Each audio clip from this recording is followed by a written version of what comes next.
everybody, it's Monday morning, and it's so good to see you all. I'm having a homemade London fog. Um, the tea, not sponsored, is Bigelow's Earl Grey, and then some vanilla syrup, sugar-free, and creamer. Um, Usually they add milk, but I like my creamer. Um, so yeah, I'm having me a London fog. Um, But yeah, there's some exciting stuff to tell you guys. I'm so excited. Don't forget our author of the month is Rachel D. Adams. You can check her out at racheldadams.com. Check out her books, her Kindle Vellas, her short stories. If you like dragons, if you like sexy men, um, if you like suspense, then check that out. You'll enjoy it. She recently did an event, had a booth at a Ren Fair, and things went so well. I'm so excited for her.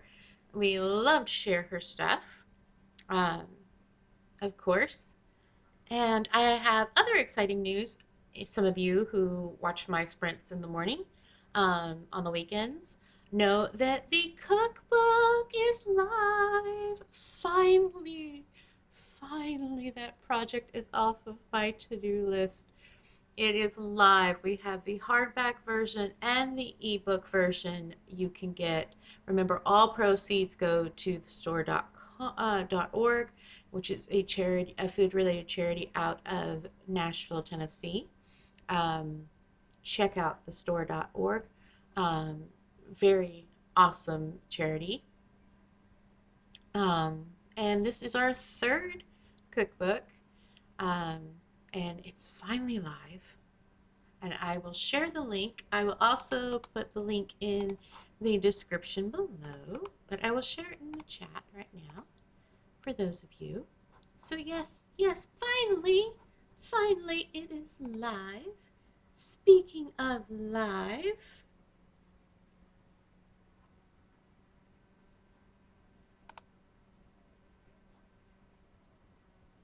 uh, book 3 of the Fire series, my romance series, is live. You can get it. Um, you can get it on ebook and you can get it in paperback. Um, so yes, there are now 3 books in the Fire series. We are on Stephen Mallory's story. Technically, there's more than that. Well, technically, yes, there are some shorts, um, which we will be reading, continuing reading Home Fires today. But there are 3 novels now. And so I am working on the box set in the second editions of the first 2 novels, um, which I'm so happy about, bringing that to you guys. So that's my next goal. Um, so as you see the question above, what story ideas would you like to see me tackle? Um, I normally write romance suspense, and I write urban fantasy noir mystery with, it's not, I mean, there is romance, but there's also more than romance, so it's steamy. The urban fantasy has steamy stuff. It's not erotica. Hmm, that's an interesting. Hmm. So, but of course, I'm always trying to broaden my my horizons and test myself and to, you know, really push myself, because even I have a standalone story I worked on, and some of you may have seen me advertise when I was working on it, um, which is my first um, menage, um, polyamorous book, or wide shoes, um, that I worked on, which I've read millions of them. I read them like candy, but I had never done one. So uh, that was me working on that one. And of course, it was a suspense because I like more going on than just the two characters or three or whatever. Yeah, if you think of an idea that you want to see me tackle in my own voice, I would love to hear it. So share that with me in the chat or in the comments down below. I would love to hear that. Um, in the house, I'm surrounded by authors, and um, Jen, my Jen, writes cozy mystery. Think um, British cozy mystery kind of, like Miss Marple, um, Midsummer Mysteries. Well, Miss Fisher. Oh, if you haven't seen the Miss Fisher mysteries, oh, those are so good. They're out of Australia, actually, um, but they are so very good. If you have access to Miss Fisher's mysteries, they're set in the 20s. She's a badass character. Love her to death.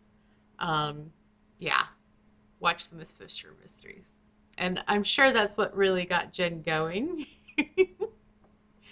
Is watching all of those shows, which she hasn't watched British mystery shows in a while.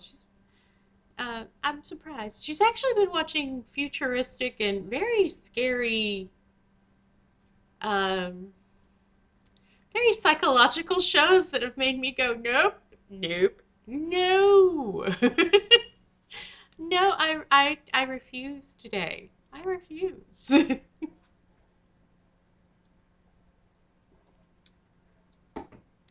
So Mother's Day is coming up. What are your plans? I am going to be working on some art. The problem is I'm not watching anything that's in English. So sometimes I like to sketch while I'm watching something or listening to something. So I need to find something that I've seen before or whatever and just sit down and start sketching so I can make and paint. I haven't painted in a while. I have not painted in a while. I'm thinking about doing cards in gouache because I have a new gouache set. Um,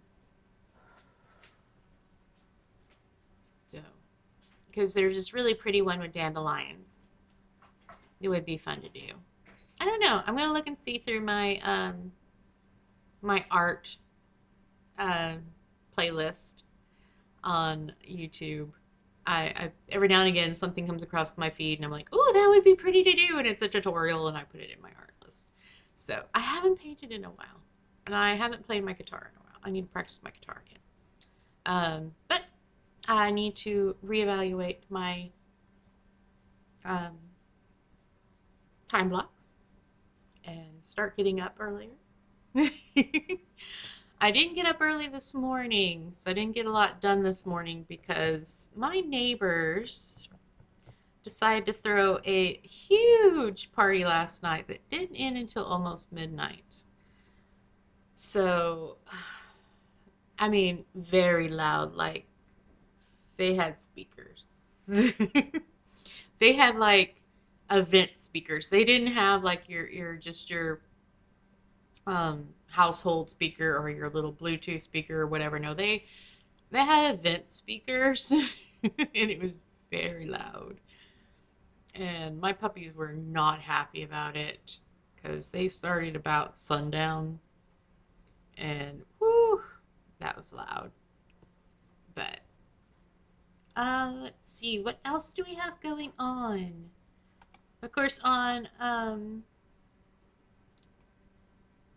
the Discord, one of our members just announced that they have a uh, giveaway going on Goodreads, which I would um,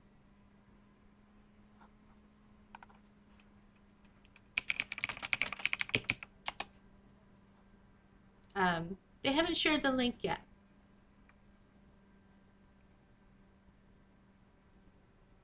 Oh wait, there it is.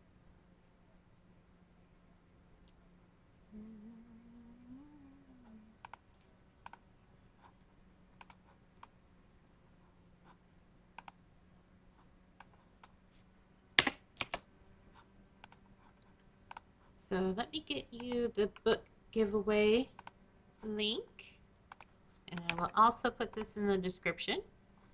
Um, and this is our lovely uh, Trisha Thacker, and she has a Goodreads giveaway. Um, I would love to do a Goodreads giveaway, but it's not cheap. It's so not cheap to do. Uh, Last time I checked, it was over $100 to do a Goodreads giveaway. Now, mind you, they handle everything for you. You put in all the information, and they handle it for you. But I do occasionally, quarterly, do a giveaway on Amazon, um, which has helped me get new readers or people who've bought my books. So, well, got my book for free. So I do that quarterly. Um, that's one thing I can do quarterly. But kudos to Trish, which I need to make sure I'm following her.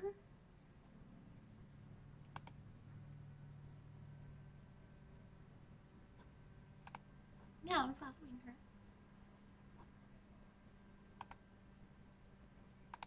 She has 2 books out, Broken Clocks and Sparks, which is the first book in a Blaze series. Awesome! Awesome. Always look on Goodreads to see if your favorite author is on there or your indie author friends. Of course, I'm on Goodreads. If you go to my website, authoressaycrow.com, you can find my Goodreads link. But yeah, follow them on Goodreads. Put a review. You know, it doesn't hurt. A review is a sweet thing to do. If nothing else, ask them a question.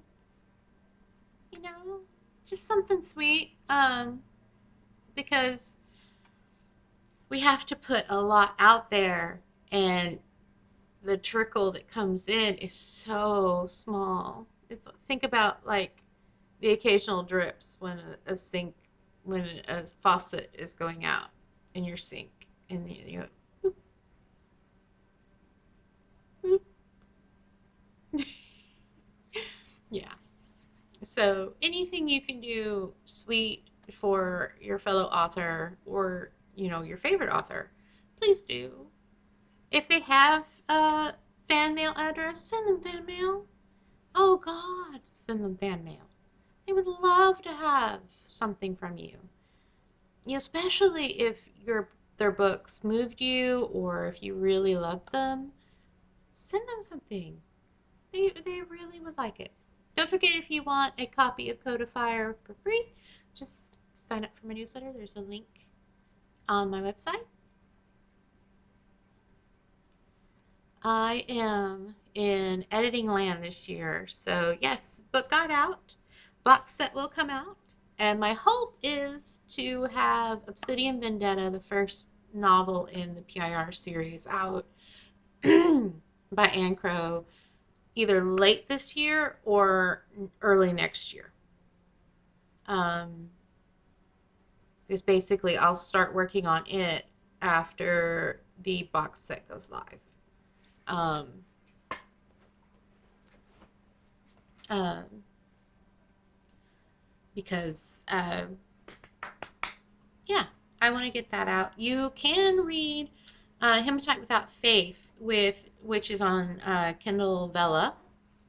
You just click on my Anne Crow stuff down in the description, and that is Averill's story between books 1 and 2. I have books 1 and 2 drafted. We're just in the developmental stage, world building, breaking stage. But those will be coming out.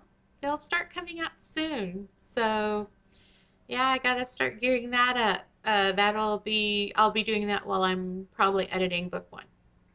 So yeah, look forward to that. Of course, if you also want to read other short stories that happen between books 1 and 2, you can go to my buymeacoffee.com/essaycrow, and there I do a coffee read, and you can go back. Um, and I have done Avril's story between, which is Hematite Without Faith. I have done Cecilia's story, which is a side character. I'm liking exploring side characters, really enjoying that and finding out the world uh, through these side characters. So Cecilia's story is hilarious, poor thing.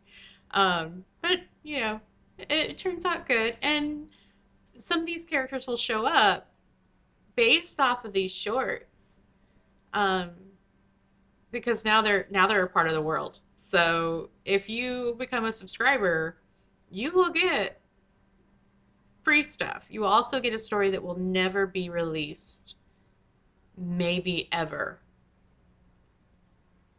Maybe eventually after the last book in the series is out, or when I'm getting close to that happening, um, because it's the reason why someone left. And so that is a special that only Buy Me a Coffee will get. So, yeah. Um, but I would love to talk more about Ann Crow stuff, because I set that here in Fort Worth. I grew up here. I grew up walking around downtown. I used to spend time downtown when I was a kid, going to the Tandy Center and ice skating, or just playing in the mall and being a terrifying child. Um, because I grew up in a time period where we did some scary stuff. Seatbelts were optional. Seatbelts were optional. Drank right out of the hose. We played outside. Don't come in and come out. If you're outside, be outside. If you're inside, be inside. So, you just turned on somebody's water hose and took a drink. That was our sports drinks.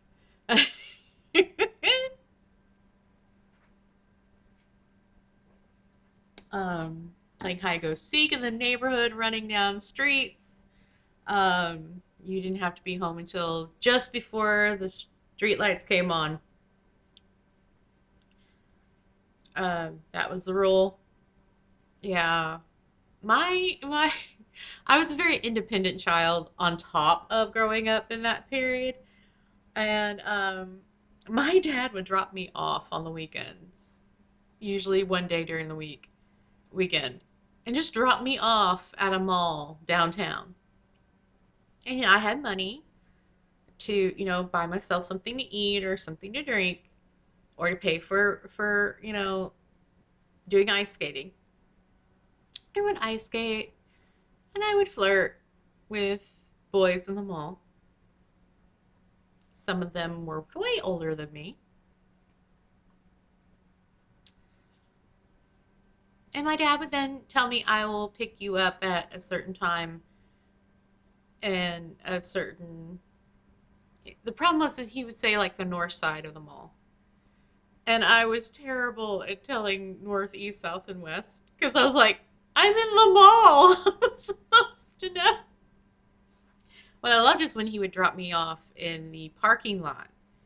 And back then, there was a trolley, like a little tram, that would take you in, um, to the Tandy Mall downtown. And this was where a lot of people during the week would park in the morning and take this in. And then, because downtown you can walk. I mean, downtown Fort Worth is a very, very nice place. I love downtown Fort Worth. And so setting my books there was yeah, a dream. Um, and so, yeah, I have driven around and marked points on my phone, on my Google Maps, of where a certain building is, whose building that is, or what place that is, what bar that is, what, you know. So that way, eventually, I can do kind of a video of let's let's drive around PIR in Fort Worth. So, uh, famous locations. So I'm looking forward to that. Um, I'm looking forward to getting City and Vendetta out. Some of you know I wrote a version of this book in my 20s, um, and lost the manuscript. Completely gone. And I'm kind of glad it happened because the story continued to live in my head. And its birth is, I know its birth, because we were watching an anime called Blood, and I thought of, while we were watching that, I thought of a short story. So I wrote a short story about this female vampire who has decided that she's done, that she's lived long enough, she's just done. And so she goes to this governmental body that is in Fort Worth. And I'd already put it in that building. I already knew it was going to be there. Um, and I even knew what the organization was going to be called back then. And so I wrote that short story, and then later I was like, well, what is the deal with this organization? What do they do? And so I wrote this novel, and I lost the manuscript. And I'm so glad I did because I'm a much better writer now, and I was able to build the world, um, and the the resources I have now are amazing, and I've really been able to um, do the world building, do the magic system. Um, I've role played a lot, and so how to form that story now was so much easier. Well, not so much easier because building a world, even if you're building a contemporary world, is difficult. Um, and especially cultures and governmental bodies and things like that. And so yeah, um, so those parts weren't easy, but they were fun to do. Fun to sit down and go, okay, how did this governmental body form?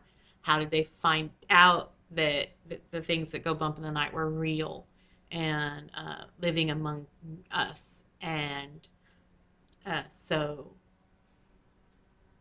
um, I had so much fun with that.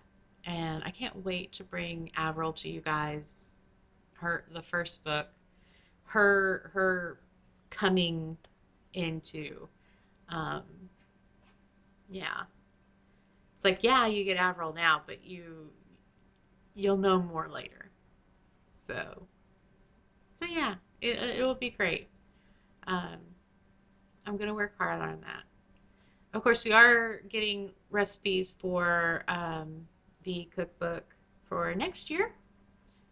So if you are a member of On the Wings for Writers and you would like to share a recipe with us that you have created or tweaked or changed in some way to fit you and your family, share it with us. We would love to have it. And remember that if you win the poll for the month, you are a featured author and you get a page advertisement. You get your name on the cookbook, and yeah, so pretty awesome.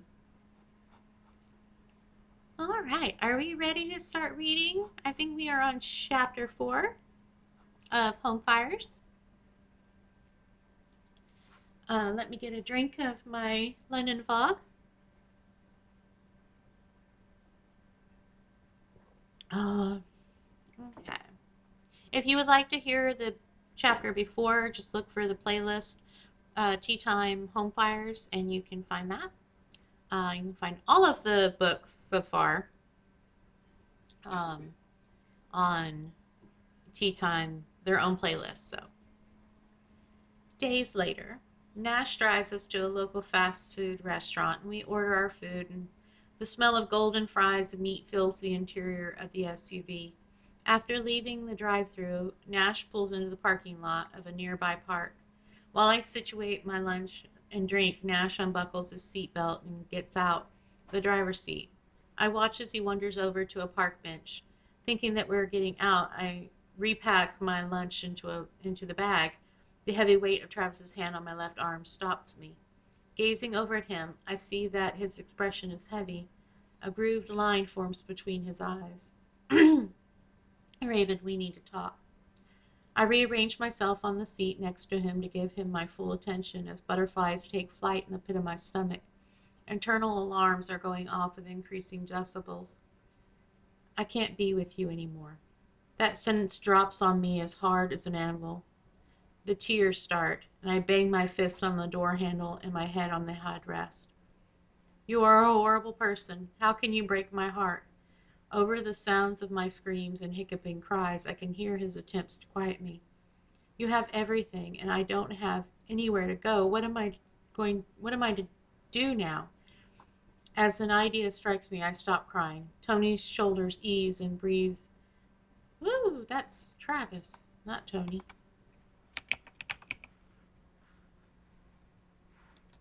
Found a boo-boo. Travis's shoulders ease and he breathes out a relieved breath. I push the button to lower my window, staring him square in the eyes while I snatch the bag of food. If you don't want my love, you don't get to eat. I toss the food out the window, then I take a bite of my fries.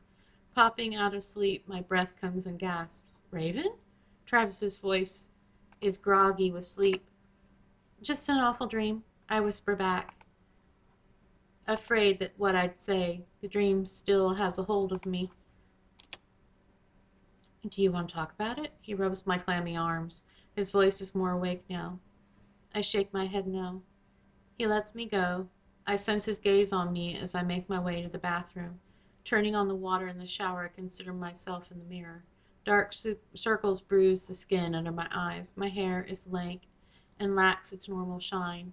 I rub my hands over my face and I notice the state of my nails bitten to the quick.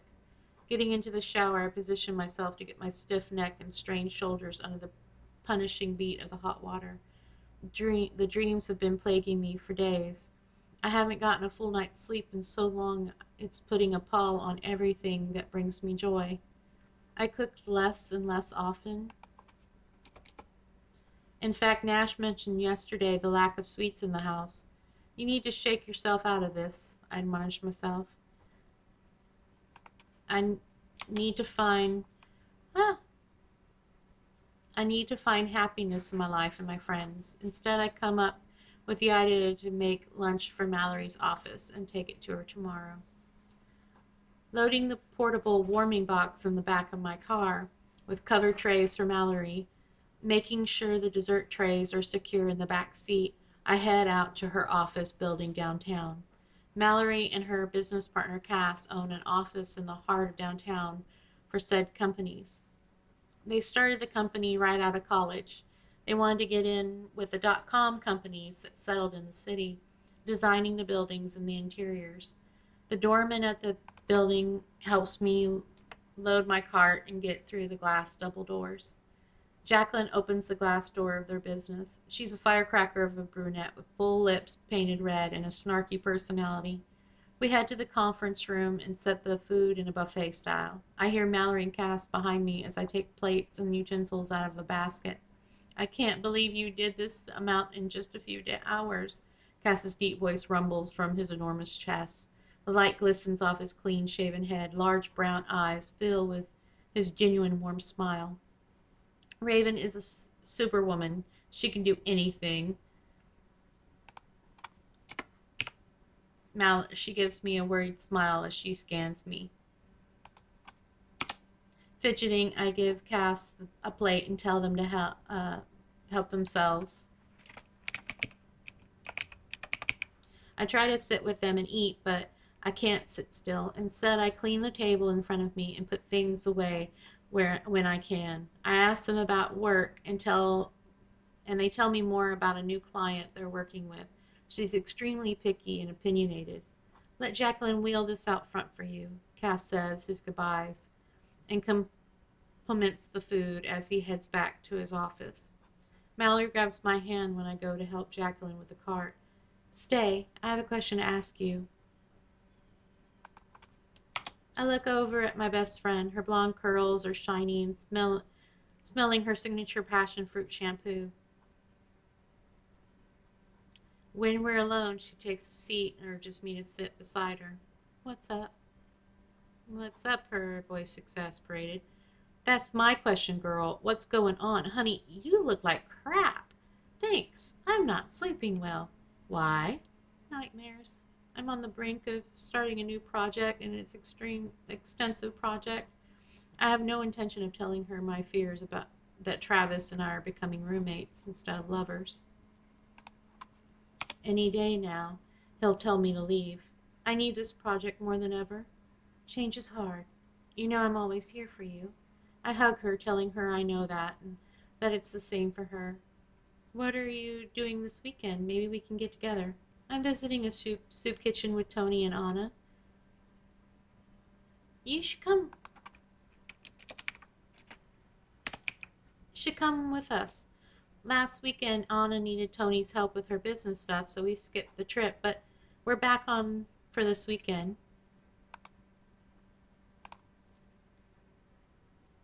I might just do that.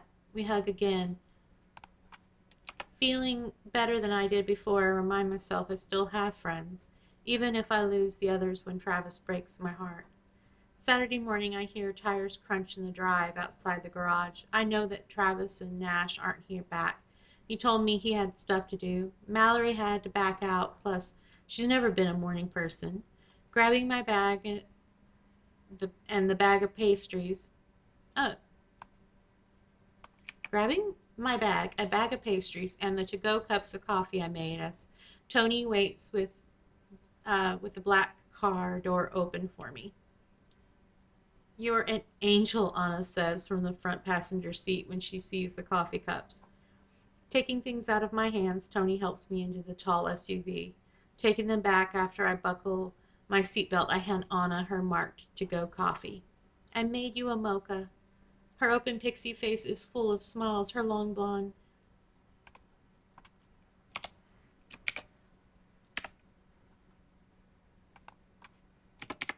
Hold on. Her open pixie face is full of smiles, her long blonde hair up in a ponytail. The stark contrast of a sling against her pale pink shirt and jeans makes me wince. How's the physical therapy going? I motion at her arm. Not too awful. Doesn't hurt that I have this one helping me in between visits. She beams at Tony as he leans in to kiss her on the lips. After they part, I hand him his black coffee and Anna the paper bag of pastries for them to share. Anna feeds Tony while he drives in Seattle's notoriously slow traffic. I love the way you found this place, Anna giggles. Anna giggles. Yeah, don't you love happy accidents? I laugh with her. I've been in talks with Nina a few times, and today we're going to install security features for them, Tony adds. Smiling at him, I tell him how exceptional that is. Looking at the sun sparkling off the water, I vow to enjoy the day, despite my melancholy mood. As we're walking in, Tony asks me how Travis and I are doing. Wringing my hands, I tell him we're doing fine. Raising his eyebrow, he asks, What's going on, Raven? Don't tell anyone. I extract a promise from him. I promise. He holds his hand up in a pledge gesture against his heart. I think he's going to break up with me, Tony. A small sob escapes before I can bite my knuckles to keep it contained. Anna turns back and puts her good arm around me in a half hug. I can't believe that, Anna whispers. We're closer to roommates than a couple. I'm horrified at the pleading in my voice. Talk to him, Raven. I've never thought of you as a coward. My breath hitches in my chest. Anna and I have the same shocked look on our faces at his lack of tact. Tony! Anna's voice is sharp. I watched her walk away with her head held high when Travis was an idiot. She started making plans and wrote her first cookbook. I know how strong you are. Tony's voice is full of pride at the memory. Shaking my head, I come to my senses. We didn't come here to talk about my life. Let's get inside. I walk ahead and grab the door handle and pull the door open. I glance over my shoulder, searching for Guy. Among the, among the occupants.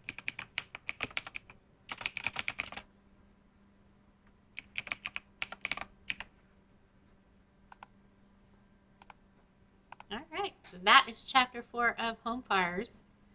Thank you for listening to it and for being understanding of me doing a little bit of editing as we went through that. It's always awesome to read it out loud and get some feedback. So thank you so much. Don't forget that the cookbook is live. All proceeds go to the store.org, our charity of the year. Um, the our lovely friend Trisha Thacker has a Goodreads giveaway. Our author of the month is Rach D. Adams. Check her out at rachdadams.com. You can get a free copy of Code of Fire. You can read Home Fires on my Ream. Yes, and sign up for my newsletter. And of course, you can get your copy of If the Seas Catch Fire on Amazon and on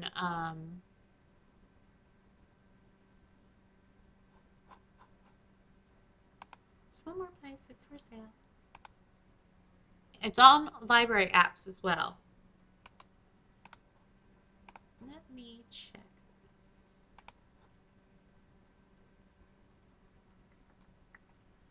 Uh,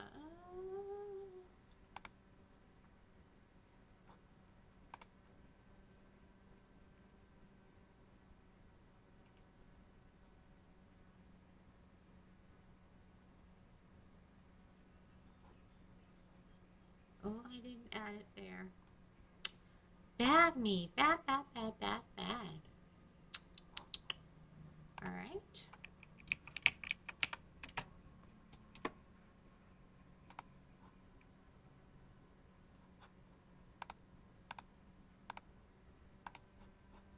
Let me see if I can get you guys my books. All right.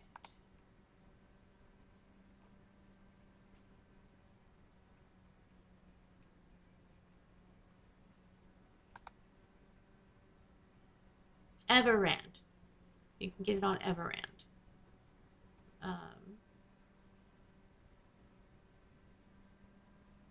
No, it says it's currently unavailable. That's weird.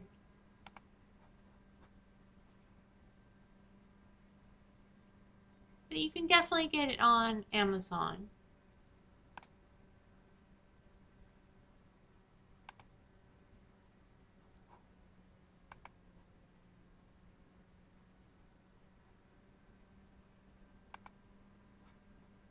So check that out. And if nothing else, just send me a little note saying hi. I would love to say hi with you.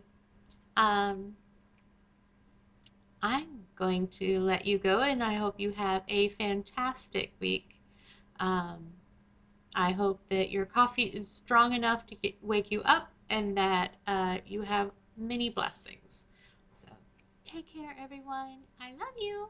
Bye.